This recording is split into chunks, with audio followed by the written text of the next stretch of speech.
Today, the company hides internal research and data from users and the government. That's information she says shows the company knowingly traffics misinformation, harmful content, and targets underage users. Jay Gray is live tonight in Washington with the latest on today's hearing. Jay. Yeah, and Betsy, Jay, really stunning testimony from this insider today. Look, the whistleblower sharing volumes of internal information and data, urging lawmakers to step in to stop Facebook from, as she puts it, putting profits ahead of protecting users. Behind the pictures and posts, there is, according to an insider, a calculated and very real risk. I believe Facebook's products harm children, stoke division, and weaken our democracy. Frances Haugen, a former project manager at Facebook, which owns Instagram and other platforms, now a whistleblower. Facebook has repeatedly misled the public about what its own research reveals about the safety of children. Sharing some of that internal research and data with Congress, Haugen accusing the internet giant of allowing, at times even amplifying, misinformation, hate speech, violence, and graphic content, targeting underage users, and using harmful and addictive algorithms. We spend more time on their platform, they make more money. The company arguing it's not profits but privacy laws that prevent sharing certain information, and stressing they are working to make their platforms more transparent. We are going to launch supervisory tools for parents so that they can see and have greater visibility into what their kids are doing. Senator Ed Markey says that's not enough, delivering this direct message to Facebook co-founder Mark Zuckerberg. Your time of invading our privacy, promoting toxic content, and preying on children and teens is over. Several lawmakers now working on internet safety legislation, with providers, they say, unable and unwilling to regulate themselves.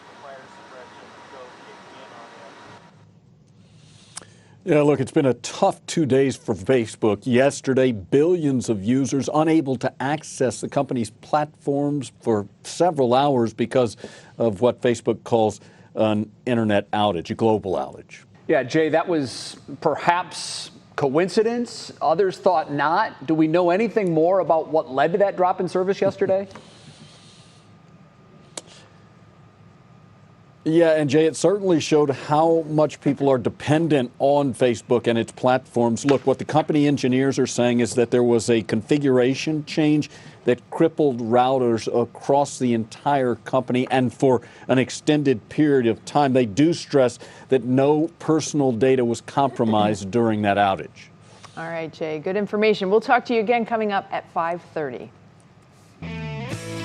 Now on your feed at 5, the Department of Justice announced it's launching a series of efforts to address the rise in harassment against educators.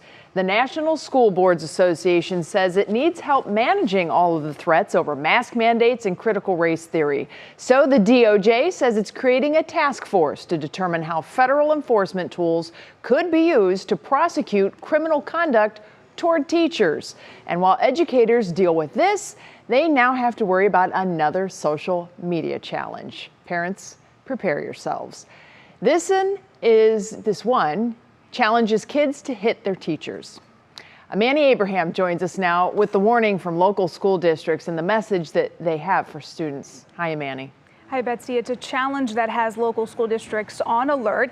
It has educators on alert as well. One local school district is sending out a warning about the challenge and the possible consequences. It follows September's, quote, devious licks challenge. Video surfaced on TikTok of kids stealing school property like bathroom sinks. In the latest challenge, there was a report in South Carolina where an elementary student hit a teacher in the back of the head. Here in Ohio, a letter was sent out to parents in the Carrollton Exempted Village Schools District. Superintendent Dr. Dave Kotroki says it was important to make parents aware of the issue.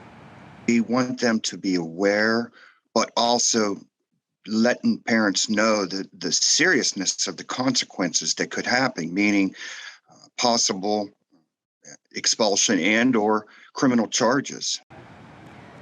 Superintendent Dr. Dave Katroki says extra staff members will be monitoring the halls, and school resource officers are aware of the situation. He encourages parents and families to talk to their children and added that it's already a challenging year for educators. We're going to have more for you tonight at 6. All right, looking forward to hearing more about it. Thanks so much, Amani. Betsy, we have an update now on the Urban Meyer story that we told you about yesterday. That's when Meyer told reporters that he had apologized to his team and to his family for his actions that were caught on several cell phone cameras capturing his behavior in a Columbus bar/restaurant over the weekend. I had mentioned that it was somewhat telling that we had heard nothing from his employer, the Jacksonville Jaguars. Well, today, team owner Shad Khan has released the following statement. It says, "I have addressed this matter with Urban. Specifics of our conversation will be held in confidence. What I will say is his conduct last weekend was inexcusable. I appreciate Urban's remorse, which I believe is sincere. Now he must regain our trust and respect. That will require a personal commitment from Urban to everyone who supports, represents, or plays for our team. I am confident he will deliver."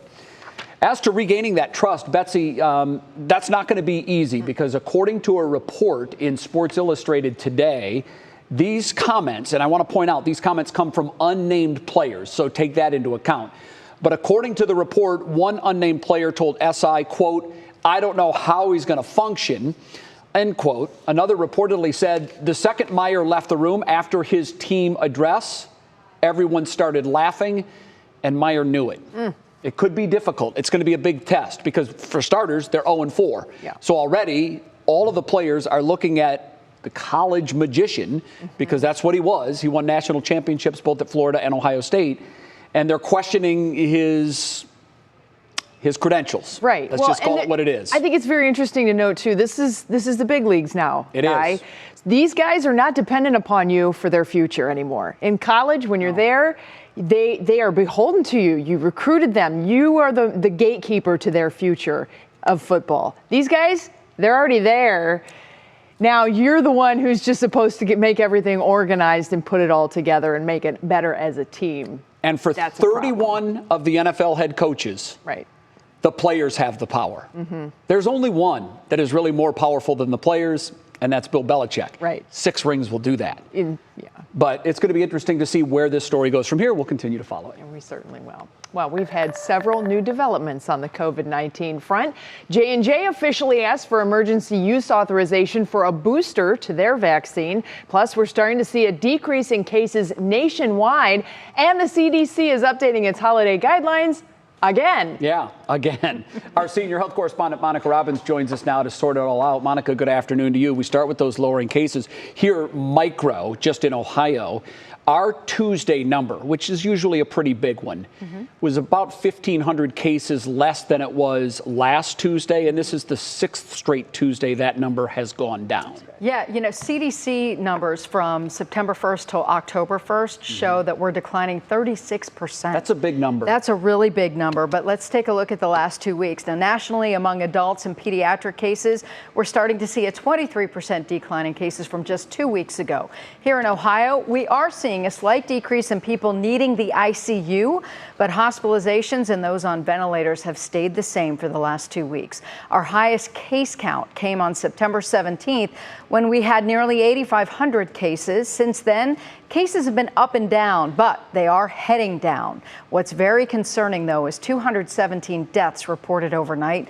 Our 21-day average is 58. So while the peak may have finally hit, we are still not out of the woods. And again, the overwhelming majority of those hospitalized or dying from COVID are unvaccinated. Oh my goodness. Well, you said yesterday that Johnson & Johnson could seek emergency authorization for their booster shot. What's the latest on that? I feel like Zoltar, the fortune teller, right now. So you nailed this one. This morning, Johnson & Johnson asked federal regulators to authorize its booster shot for adults. The company said that a second shot of its vaccine, about 2 months after the first, does boost protection to about 94% against moderate to severe disease. Now, Moderna also waiting for an EUA approval, and there's a meeting meeting next week to discuss that one on October 14th, J&J on October 15th. So there is a distinct possibility that both Moderna and J&J could have booster approval by the end of this month. Yeah. Our toolbox to fight this is getting bigger, it seems, every day. Yeah.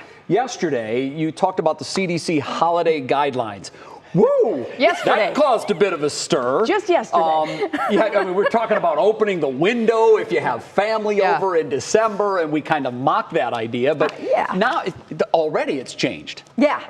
It went away last night. All right. So, the CDC removed the Holiday Guidelines webpage, saying it needs to be updated. Now, some of the suggestions, just weren't realistic, saying we should have our celebrations outdoors or by opening windows, putting fans in them to circulate fresh air. Yeah, it's a great idea, but come on, likely not possible in the northern half of the country.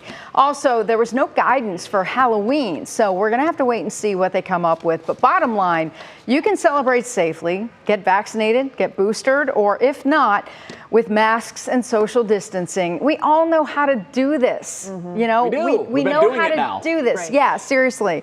So just keep in mind, the virus is not taking the holidays off.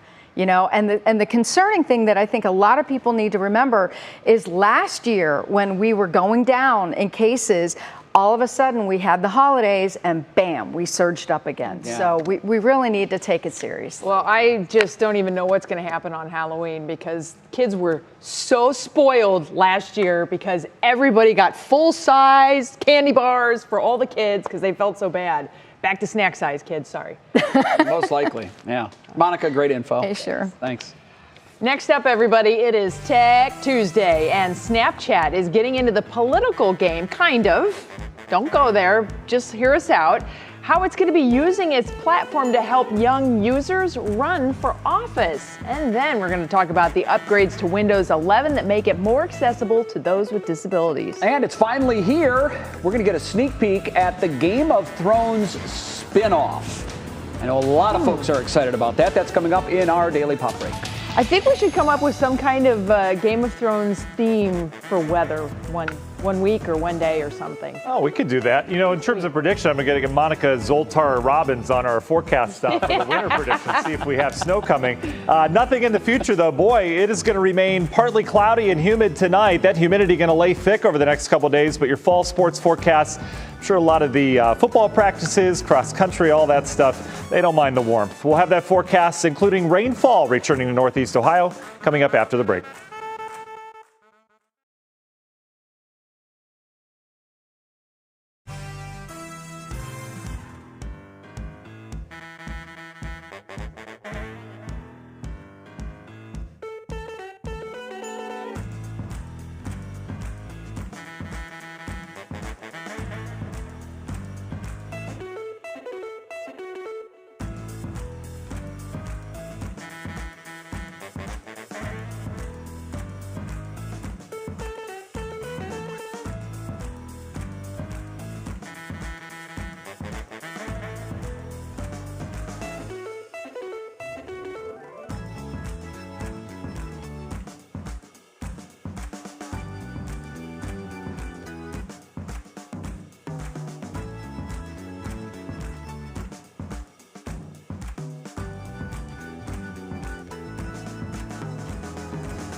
It's Tech Tuesday right here on What's New. And first up on our list is Microsoft's new operating system. That's a big deal for all the Microsofters out there. The company has started rolling out Windows 11. That process is actually going to continue until 2022. The update offers a variety of upgrades and new features. Here's a couple of them. By the way, USA Today says this thing has a sleeker look. I mean, I would expect it to have a sleeker look. Yeah. You know, you're supposed to be moving it forward. It's going to support Android apps. I know that has many folks very excited. Betsy. It also has more detailed widgets. That has a lot of people excited. I don't know if you're among them. The operating system is increasingly has a more increasing accessibility for those with disabilities. So they're going to add a narrator. You're also going to get a magnifier, closed captions, and speech recognition. Several notebook and tablet makers like Acer, Asus, Dell, Samsung, and Lenovo are expected to have the operating system available and for sale. I just got Mom and Dad like really rocking and rolling on Windows 10. Good. So this is fantastic. Super. Now you get to have the update fun. Can't wait. This will be good. All right. This is pretty cool. Snapchat is going to be rolling out a new tool to encourage young adults to run for local office. According to TechCrunch, the Run for Office tool is designed to help younger users engage with democracy in an easy way. The goal of the tool is to tackle common barriers that young people face when determining whether they want to get involved in politics or not. It also curates more than 75,000 elections that users might be eligible for. Users will also be asked to identify issues they're passionate about so the tool can search for roles they could be interested in. I'm excited about that. Our young people are very engaged. They are a social group. They grew up from diapers, from nappies, with social media and social platforms. They are very aware of the society that they live in, and they want to play a role in it. Look, at this point, I'm looking for anything that would be positive in the social media space when it comes to politics. Because it's no secret what I think about that. I think, you know, social media platforms using politics has divided us more than anything. It's not the division that is the problem. I think discourse is actually what builds everything. It is the attitude going at it, that absolute wall building. Yeah. I hate you, you hate you, we hate each other. Never again. The notion that you're going to change anyone's mind with your political Facebook postings, I hate to break it to you, but you have a better chance of changing someone's mind on their favorite food. Like people, these things are baked in the cake. Or their favorite day so far. Oh, I love that transition. I don't know that I can call today my favorite day so far. There was some overcast clouds there for a while, Matt. Yeah, they were. Those were in the forecast, Jay, by the way. Yeah, well, you called it, so I expected it. It wasn't my favorite day, but it was, you know, still a great day. It was a wonderful day. My word for you today is social.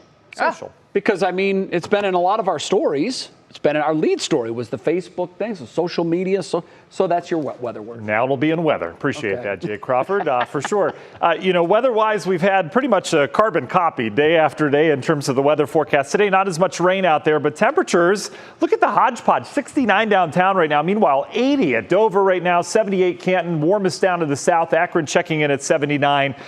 It's warm, folks. Average high temperature, upper 60s this time of year, so we are in plus territory. You notice the dew points in the 60s right now. That's indicative of that humidity, which continues to lay on thick, and we've got that humidity not going anywhere anytime soon. Tonight, though, see the skies clear out. We've got a brief little stint with some high pressure settling in. Winds will light, but they'll be a little bit higher than last night. There'll still be a bit of a breeze tonight, so fog shouldn't be as much of a problem. We'll still likely see some fog, though, as you get towards some of the outlying areas, especially south and east of the Cleveland area. Big picture, you can see we have some clouds and the clear skies kind of mixed. All the rain is heading down to the south. We have a new area of low pressure that's kind of formed off of that one we've been dealing with for a week and a half. This caused flooding rains, areas of Georgia today. You can see this low pressure lifting back in our direction once again. The jet stream still well off towards the north, so it's still meandering around. But the system out towards the west is starting to pull this thing. It's all going to get pulled off towards the north. It's going to take a pretty silly path that you can see as we go through time. Kind of heads up through Missouri. By Friday, we're heading up towards areas of Minnesota. We're on the eastern side of this, so we are going to bring those rainfall chances back into the forecast. as we get into really Thursday, Friday. So in terms of precip chances next couple days, yeah, straight shower tomorrow, especially south and towards the west down by Mansfield. Thursday, we do have a little bit of rain in the forecast, but the best chance is Friday. So if you have social outings on Friday, we're looking good in terms of keeping those indoor. Then, Betsy, I raised it to 25% on Saturday morning. I approve. We were talking 20, 30, so there you go. Might have some lingering rain No around discourse here. I haven't used the 5% in the forecast in a while. We're getting that specific here at 3 Weather. National Design Mart hour by hour forecast. A little bit of fog tonight. Again, more of the same. Temps in the 60s. Tomorrow we'll have a mix of sun and clouds. I think most of the day's dry for most people. There's your stray shower chance west and south of Cleveland. And then Thursday, better chance of rain as that low starts to pull some of the moisture in. But in terms of temperatures, we're staying above average through the duration. Look at this. Union Home Mortgage 7-day forecast. 70s to near 80 over the next 7 days. Best chance of rains on Friday. Saturday, we're going to clear things out slowly. Sunday looks good. And then next week, we'll turn towards that next weather system that'll head in, and we'll stay warm out ahead of it. We'll be back with more right after the break.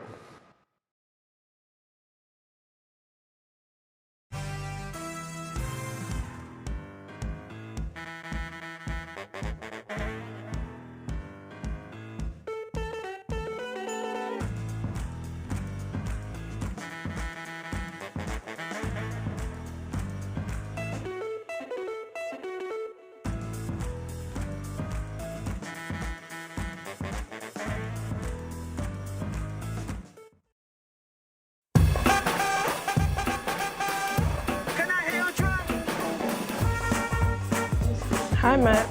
We're going to be talking about Game of Thrones, House of the Dragon, and it's back to the beginning where it all started.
It's time to take a hot break with Kira Cotton. Kira, a lot of people love Game of Thrones. We know that. It was hugely popular. So I think there's going to be a large number of people that are extremely excited about this spin-off news. What can you tell us? Absolutely. That's right, guys. We're going back to where things first began. The first trailer for the Game of Thrones spin-off, House of the Dragon, has officially been released. It's based on George Martin's Fire and Blood, and the new series is set 200 years before the events of Game of Thrones and tells the story of the reigning house Targaryen. And we don't have an official release date yet, but the series is slated to debut on HBO in 2022. And long time no see, I Spy Robert Kardashian. The only boy to the Kardashian family was spotted out with his sisters for dinner last night. In recent years, the now 34-year-old has taken a step back from the spotlight, unlike his influencer siblings. In the photo posted by Kim to Instagram, Rob is seen in a white t-shirt and black cap with his arm around big sister Khloe. It's great to see he's doing well. And Bretman Rock is breaking barriers. The 23-year-old influencer is the first openly gay male to grace the cover of Playboy's digital magazine. In his shoot, he wears the classic bunny costume, including the bow tie and matching ears. In an interview for the magazine, he talked about the moment, saying, "Just for Playboy to have a male on the cover is a huge deal for the LGBT community, for my brown people community. It's surreal. Bretman Rock is fierce, and he has the fan base to show for it. He has more than 13 million followers on TikTok and more than 9 million subscribers on YouTube." And last but certainly not least, we're getting new music from Adele. Yay. The singer released a teaser video this morning saying her new single, Easy on Me, will be released October 15th. Jay and Betsy, I have to tell you, I've been waiting for this one. Yeah. She's post-divorce. She's in a new relationship, so I think we're going to get the best of both worlds with this one. A whole nother theme of music coming out, certainly. Did you even know there was a boy Kardashian? I call him No, I did. I did, yeah, I knew that. I'm very impressed. Yeah, I knew that there was a boy Kardashian, if that's what we're going to call him now. And I knew that there was some sort of estrangement, but I really don't follow the day-to-day goings-on of the Kardashian family. I can't say that I do. I think it's nice they let him pop up once in a while. Yeah, he does his own thing. He doesn't bother anyone. Right. I like it. Yeah, kind of stays to himself. Yeah. And in that family, that would make you the black sheep for sure. Because the other ones, they like to overshare. Here it is, world. Here we are. Good or bad, here it is. Love us. All right, thanks so much, Kira. Sure thing. Appreciate it. Well, coming up, the Facebook whistleblower making big waves in the nation's capital today. She says the tech company is lying to users, prioritizing profits over safety. We're going to go back to Washington, D.C. live with the latest on her testimony. And later, 4 years ago today, the Me Too movement was reignited with a scathing investigation into Harvey Weinstein. The journalists were recently in Cleveland. We have a 3 News exclusive. And don't change that channel because we have quite the debate to settle here. We asked you on Facebook, what is your favorite Halloween candy? There are some very strong opinions on this. We'll be sharing those opinions and results of a national survey ranking the most popular candy in the country. Prepare to be shocked.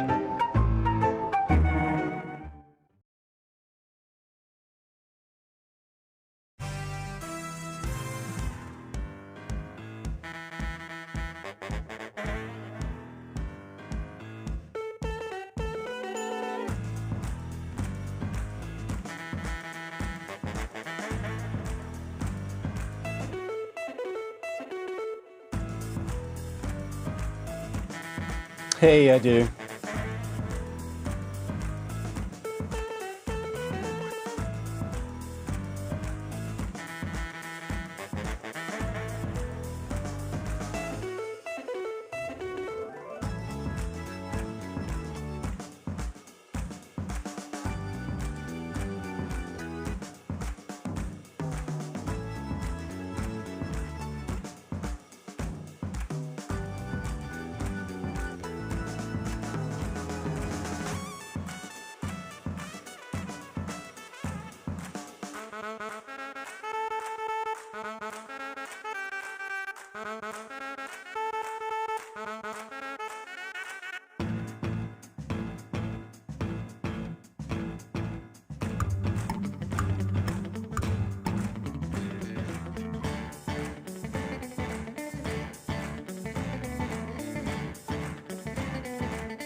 And now, live from WKYC Studios, this is What's New. As And we welcome you into the second half hour of What's New. Thanks so much for spending time with us on this, the first Tuesday of October. Beautiful day. We're very glad to have Betsy back in the studio along with Betsy Kling. I'm Jay Crawford. Yeah, great to be here today. And we start right out of the gate here at our 5:30 half hour with our top talker. A former Facebook employee testified to a Senate committee today that claiming that the social media giant is using information from its users and the government for not so great reasons. Frances Haugen says Facebook knowingly traffics misinformation, harmful content, and targets underage users. Facebook's products harm children, stoke division, and weaken our democracy. NBC's Jay Gray live with us now in D.C. Jay, this is very big, and it now seems like the winds of change are certainly blowing when it comes to some sort of government intervention or regulation when it comes to these social media platforms. What evidence, though, did Haugen have to back up the claims that she made? Because they were pretty big. Yeah, and Jay, Betsy, she obviously didn't hold anything back during that hearing today. It really was riveting to hear what she said from being inside the internet giant. She had volumes of internal information, of data, of research that the company had done that she says proves that Facebook knows and still actively uses algorithms that are harmful and addictive, and that they target users too young to be on the platform as potential new users for specifically Instagram. Look, she says that she knows the company through experience allows, at times even amplifies misinformation, hate speech, violence, and graphic content. I'm reading here to make sure I get exactly what she said. And she also said that Facebook internally understands that its product can be very harmful for younger teenage and tweenage girls, especially when it comes to body image, and that it's something that they still specifically market towards. So a lot of explosive allegations. Certainly is. Well, how did the company respond to these accusations? Yeah, look, they say that they are continually working to try and make their product better, that they are also working toward making things more transparent. In fact, saying today that they plan to release more tools for parents to take a closer look at what their children are doing online. They say that a lot of the problem here is privacy laws, that a lot of the information everyone is clamoring for can't be released by the company because of privacy laws. It's something that they've repeated both publicly and in these hearings with congressional leaders. Jay, we also know that yesterday the company had an outage anywhere from 5 to 6 hours. Some were skeptical as to what was behind that because of the timing of this outage. What do we know about it? Yeah, the timing really was interesting. And I think, Jay, it also really went to show how many people, billions around the world, are really dependent on Facebook and its platforms. What the company is saying is that it was a configuration shift, a change in their processing that really crippled routers at the time and continued to do that for, in some cases, more than 8 hours, users unable to use any of Facebook's platforms. They do stress that during that down period, none of the personal data from users was compromised. But that again, is just one part of what is a big puzzle that seems to be growing when it comes to regulation over these internet companies. A lot of people with a vested interest in this one. I'm sure we'll be staying on top of it. Jay Gray joining us live from Washington, D.C. tonight. Thank you. Well, now on to our three big stories that we usually start at the bottom of the hour. Some big headlines this afternoon. The Jacksonville Jaguars released a statement regarding Coach Urban Meyer's behavior over the weekend. Video surfaced of him at a Columbus bar getting very close with another woman who is not his wife. He apologized for his actions yesterday, and today the team's owner said he addressed the matter with Urban and that his conduct is, quote, inexcusable. It went on to say, and I quote, "I appreciate Urban's remorse, which I believe is sincere now. He must regain our trust and respect. That will require a personal commitment from Urban to everyone who supports, represents, or plays for our team. I am confident he will deliver." Also new today, there's a new TikTok challenge that has local schools on alert. It's called Slap a Teacher. and it urges inappropriate contact with teachers. I can't believe I'm reading this information. I can't It's either. just shocking. Carrollton's superintendent sent a letter to parents alerting them of this challenge. Again, this is on TikTok. He also warned them that if their child is caught, they could face serious consequences like getting expelled or even being criminally charged. The district has extra staff monitoring the halls. And number 3, Johnson & Johnson is officially seeking emergency use authorization from the FDA for its COVID-19 vaccine booster. The drug maker said this morning the data shows its booster increases protection to 94% against moderate to severe COVID reactions. Data also suggests antibody levels increase 9-fold just 1 week after the booster is administered. And that number climbs to 12-fold after just 4 weeks. The FDA will now review and discuss the findings before making a final recommendation. Up next for us, a trip to the BMV can be a time sucker. We have tips for you that could possibly save you a trip when you need a copy of your driver's license. I once knitted a complete blanket while waiting at the DMV. And stayed warm at the same time. It was unbelievable. It took me a couple hours. And later, what's your favorite Halloween candy? We have the results from a national survey, and they may make you go, really? The surprising candies that top the list. But right now it is 5:36 on a Tuesday afternoon, and that means it is time for Matt to give us weather in a Giphy. Yeah, you know what we do at 5:36 during the week, right? Like clockwork. Sometimes it varies a little bit, but today's pretty good. This is the way I think all animals are feeling across Northeast Ohio. Jump in the pool. I don't care if it's fall. It is still pool weather outside. Temps in the 70s, humidity laying thick. Lots of happy pugs out there. We've got your forecast through the weekend, and we'll go long range coming up. He's a boss.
Oh, if people could only hear the conversations during the break.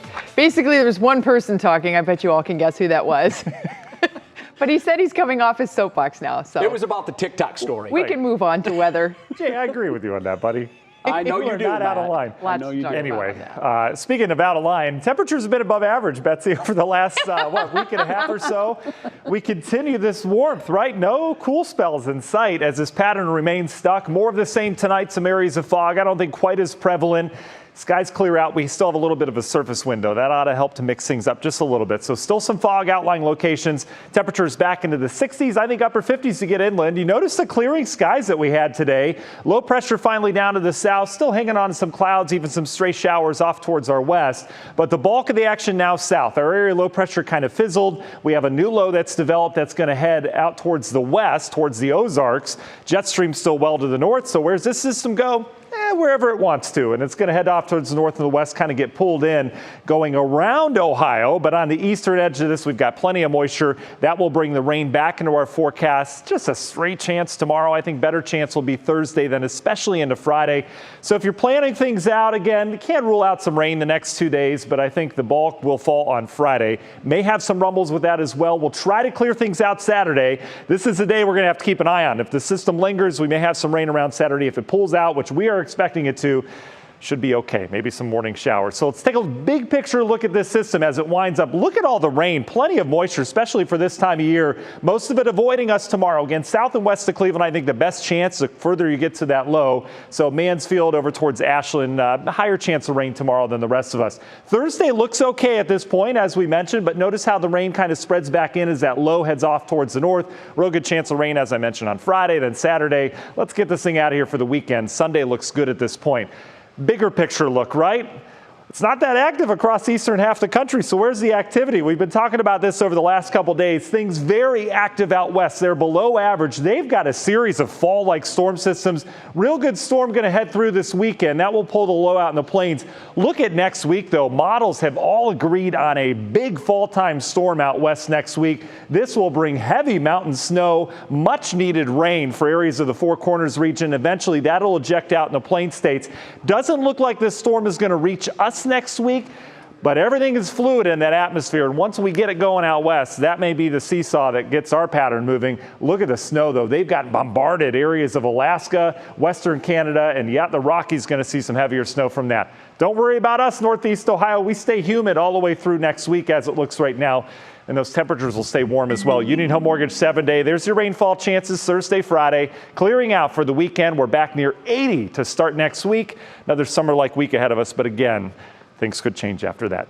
By the way, Matt, you are getting some love tonight. Lori on the 3 What's New Facebook page says, I have to say how nice Matt looks tonight. Oh, that's sweet. That's my mother-in-law, so appreciate that. All right, we'll see you tonight at 7, Matt. Well, right now it's time to see what's clicking in Cleveland. For that, we bring in our digital anchor, Stephanie Haney. She's been looking at the internet all day, trying to figure out what we're clicking on. What's the answer to that, Steph?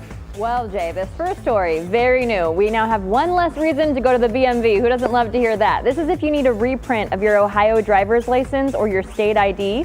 Now you can order it online. This only works if you don't need any changes, like for example, to your address. Now, if you do need to update something, you do still have to go in. And we can all do this once for now between ID renewal periods. And the state estimates this will save an average of 500,000 visits to the registrar agencies each year. It's a lot of people. Cleveland Cavaliers owner Dan Gilbert is moving on up in terms of richest pro sports team owners. In Forbes' latest rankings, he's now the second richest of all owners across pro sports, with an estimated net worth of $30.9 billion, mostly from his company Rocket Mortgage. Number one on the list is Los Angeles Clippers owner Steve Ballmer. He's got a whopping $96.5 billion to his name. Solid hold there on number one. And coming in at number 34 on the list, Cleveland Browns and Columbus Crew owners Jimmy and Dee Haslam. They are worth a respectable $3.7 billion. And as we often say on What's New, what's old is new again. The Charlie Brown Halloween special will be back on TV this year. Now, if you remember last year, people were very upset when It's the Great Pumpkin Charlie Brown didn't air on TV after Apple TV Plus bought the rights and only streamed it. But now you can catch it and the other winter holiday specials on PBS and PBS Kids. The Halloween special airs October 24th. We have all the info on the other specials on WKYC.com and Jay and Betsy. Yes. We are also getting a new New Year's Eve special. Oh. It's called For Auld Lang Syne. Fun fact, first Peanut special to not have Charlie Brown or Snoopy's name in it. Oh, wow. That's coming this year. It's going to debut on Apple TV Plus, but then we expect it'll air probably on PBS too. That's interesting. Okay, thanks, Steph. thank you. Halloween, as we know, just a few weeks away, and the jury is still out as to which candies are America's favorite Halloween candies. But the top 5 are Reese's Cups, yes, Skittles, M&M's, No surprise. Starburst, and Hot Tamales. That one surprised me. What? Yeah, that snuck in there. That is I think they had a write-in social media campaign. That is so random. All right, so we asked our friends on the What's New Facebook page to tell us their favorites. Here's the order, ranked. Reese's first, like by a landslide, Reese's first. No surprise. Then M&M's, again, not a surprise. Hot Tamales and Skittles are tied. Now keep in mind, 1 vote each, so not exactly, breaking the bank there. But No. Starbursts have no votes as of right now. Wow, no love for Starburst. Yeah, Okay. you're also not seeing candy corn anywhere on Do you there. have a favorite? Oh, Sweet Tarts. I will trade anything for Sweet Tarts. I love Sweet Tarts. Big fan of the Circus Peanuts and Mellow Cups. Circus Peanuts. I'm totally kidding. I was like, wait a minute. When I used to get those, first of all, that I hope that's a thing of the past, because they used to just take a handful and no plastic or anything, take a handful out and put them in the bag. And I remember this is a true story. One time when I was a kid, I went to a house of a gentleman who was a mechanic. Now there's nothing wrong with that. Right. That's a good living. I like to work on cars myself. This is gonna be interesting. However, when I saw his hand reach into the jar of circus peanuts and then drop them in my bag, all I could see was the grease underneath his fingernails, and I'm like, what do I do now? See, you thought it was grease. It was dried blood from the They all got thrown out. I had Yeah. to throw all my circus peanuts out. And the other thing is poor old Mellow Cups. Yeah. You know what I'm talking about. Yeah. I don't even know what they are. Not the best. I think it's But just when I see marshmallow one, and something else. I'm just like, Yeah. ew. It should have been a Reese's, and I trade it. Well, that's like Tootsie Rolls. That's I don't like Tootsies the either. entire hierarchy of Halloween candy will be sorted on the floor. And you Yes. have the Kit Kats, and you Yeah. have the Reese's and the M&M's, and then way at the end you'll have a gigantic pile of those little tiny Tootsie Rolls. Yeah, nasty. You'll find that same gigantic pile of little tiny Tootsie Rolls in April of the next year in Yeah, your no house. one wants them. I'll tell you, the one benefit of being a 1 of 5 is that we would do that, lay it all out on the ground, You and we gotta would then trade with the siblings. That is Mellow Cups and the Circus Peanuts always went in the trash. I No think one it was wanted a them. valuable tool to use saving, and you could learn saving because you could Yes. barter that stuff later. There's the top 10 American Halloween candy There's favorites. candy corn right there at number 10. Candy corn is number 10. I think that's, I think that's balderdash. But then Tootsie Pops is just ahead of that. Yeah. Again, I think candy corn should come with a warning. Eat more than 5 of these and you will have an upset stomach. I'm these pretty were sure. manufactured in 1954. I think they were all made at once, and we're still using them. Okay, coming up. 4 years ago today, the Me Too movement was reignited by a scathing investigation into Harvey Weinstein. Our own Monica Robbins talked with reporters whose stories inspired a new movie and why Brad Pitt wanted to be involved. It's a 3 News exclusive. And later, when not one person RSVP'd to come to his birthday party, an entire town in our great state of Ohio took it upon themselves to give one little boy the celebration of a lifetime. Wait until you see our Show Us Something Good. We'll be right back.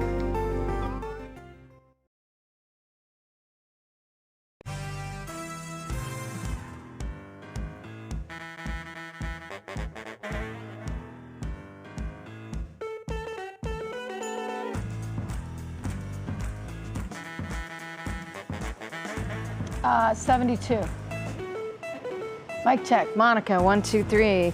Megan Twohey and Jodi Cantor won the Pulitzer Prize. Yes. Okay. Okie doke.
Today marks 4 years since the New York Times published a scathing investigation on Harvey Weinstein, which eventually led to his conviction and imprisonment and reignited the Me Too movement. Recently, the two journalists who spearheaded that investigation were in Cleveland, and our senior health correspondent Monica Robbins had a chance to talk with them exclusively. Monica, they have such a huge role of modern history right now, social history.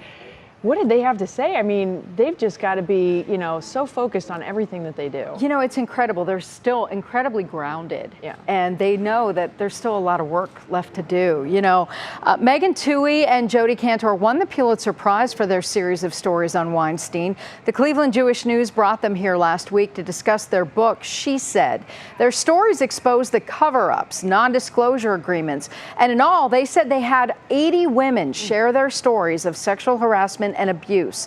Now, not all went on the record, but some big names did, being Gwyneth Paltrow, Ashley Judd, and Rose McGowan. The story reignited the Me Too movement, and thousands of women came forward with their own stories. And by the end of 2017, more than 200 men, from CEOs, politicians, and actors, were outed for their behavior and lost their positions. Companies beefed up sexual harassment policies, and 4 years later, it is still going on. We just saw New York Governor Cuomo just resigned over allegations, and singer R. Kelly was just found guilty and faces life in prison. But it all started with Weinstein, and we all know that he was not the first nor the last, right, but he was the one that the investigation focused on. Well, they gave so much courage to so many women to say something, and that was a big part of it. So now there's a movie coming out that's based on all of this. Brad Pitt is involved also. Yeah, and everybody's like, why? Why is Brad Pitt? Well, when Weinstein harassed Gwyneth Paltrow, she was dating Brad Pitt at the time. She went home and told him what happened. He confronted Weinstein, and the reporters had to vet her story with Pitt. He confirmed it. Now, there's a movie coming out about how they brought this story to light, and Brad Pitt is one of the producers. It is set for release next November, and it's being brought to you by Universal and Carey Mulligan, and I cannot pronounce the name of the other actress, but it's supposed to come out November 18th, I believe, next year. So keep an eye out for that. Keep an eye out. Yeah, it's going to be a good one. Probably on the lines of like a Spotlight or one of those other movies that had come out about journalism. Really interesting. Thanks so much, Monica. Sure.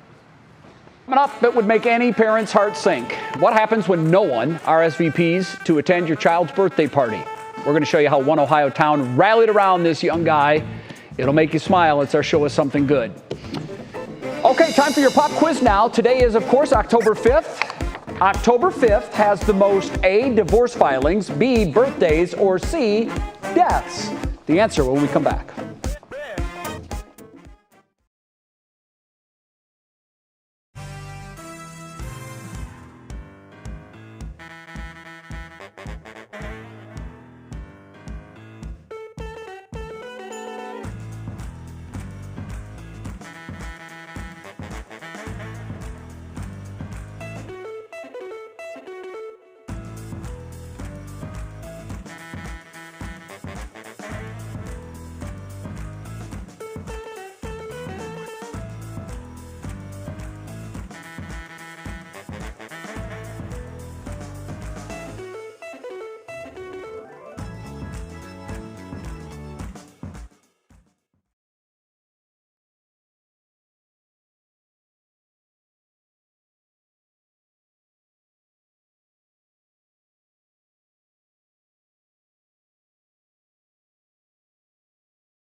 Al, how are you? Testing 1, 2, 3, 4. Good evening. I'm Russ Mitchell, and I'm Lena Lai.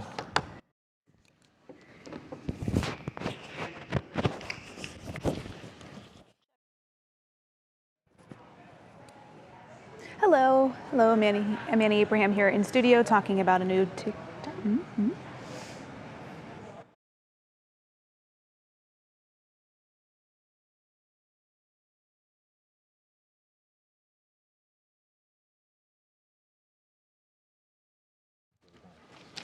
Seeking emergency use on FDA for its vaccine booster.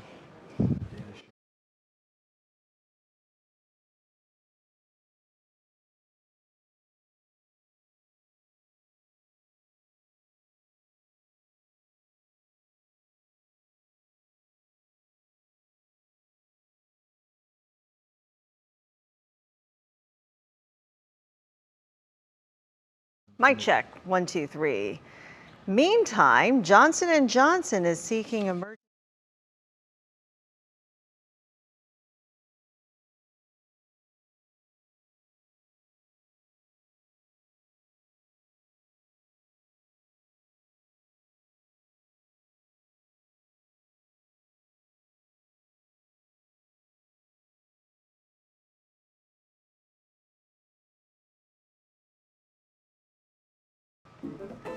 Going into the break, we asked, October 5th stands out because it has the most divorce filings, birthdays, or deaths. Want to guess which one? I really hope it's birthdays.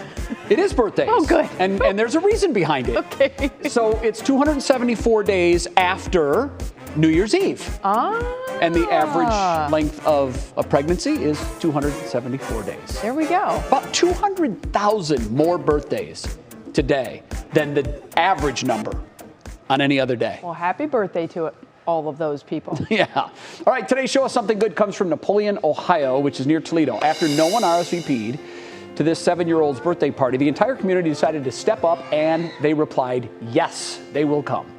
Stone Reynolds' mom posted on the community Facebook page asking if they would help celebrate her son's birthday. She was blown away by the responses. I was so thankful because a lot of the moms, they understood exactly where I was getting at, and I'm just grateful that everyone that came together and everyone that's here today. Stone celebrated his birthday Saturday at a local farm. There were magic, pumpkins, cake, and most importantly, Betsy, compassion. And I like to say, try spreading it whenever you can. It feels great.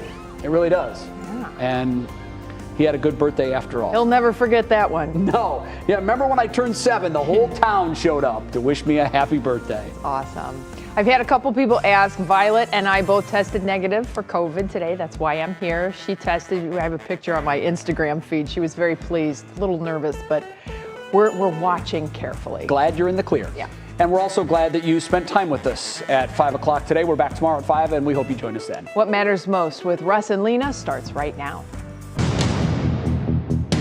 Now at 6, doubling down on Facebook. I believe Facebook's products harm children, stoke division, and weaken our democracy. A whistleblower shares internal data from the social media giant and urges lawmakers to step in. Also, a new TikTok challenge promoting violence in school. The message educators want parents to share with their kids. Breast cancer awareness. Teaching women that it's okay to take care of our health, and especially in the Hispanic community, women are always last in taking care of themselves. Monica Robbins shares the story of how one daughter is working to not only help her mother, but her entire community as well. And Road to Recovery.